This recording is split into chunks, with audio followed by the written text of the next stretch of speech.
Notre réunion se tient à un moment charnière de la vie de notre confédération. Après la création de la confédération AES à Niamey par leurs excellences, le capitaine Ibrahim Traoré, président du Faso, chef de l'État, le général d'armée Assimi Goïta, président de la transition, chef de l'État de la République du Mali, et le général d'armée Abdourahmane Tchani, président de la République du Niger, chef de l'État. Il nous est donc donné de constater des progrès considérables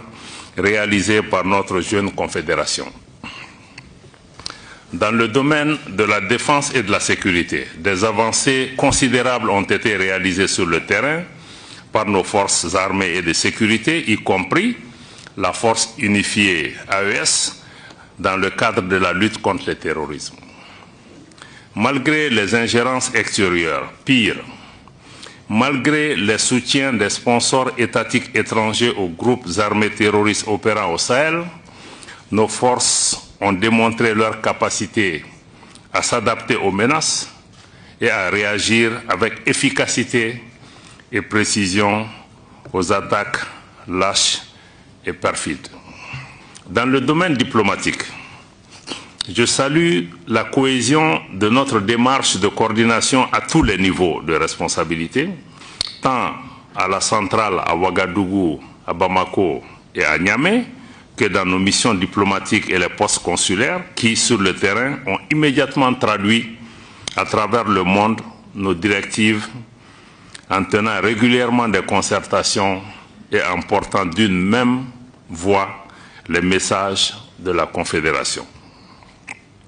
Je tiens également à saluer une nouvelle fois le leadership exemplaire, déterminé et visionnaire de nos trois chefs d'État,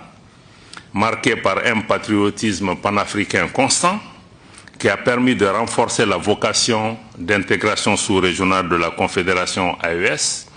à travers des mesures visant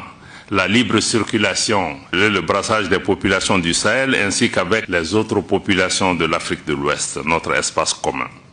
En témoigne entre autres la décision prise de faire de l'AES un espace sans visa pour les ressortissants des pays membres de la CEDEAO. Notre confédération a su prendre avec une efficience très appréciable toutes les mesures nécessaires à un développement à la fois humain, économique, social et culturel grâce aux mécanismes des acteurs confédéraux impliqués dans ces différents domaines. Les résultats concrets des différentes rencontres sectorielles prouvent l'ingéniosité créative de notre confédération qui, dans sa jeune existence, a entre autres pu mettre en place le prélèvement confédéral pour mobiliser des ressources internes pour financer le développement de la confédération, mais aussi de créer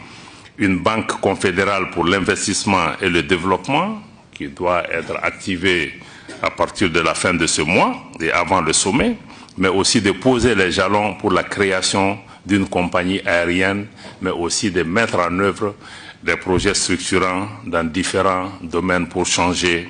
la vie de nos populations dans le cadre d'une transformation structurelle de nos économies.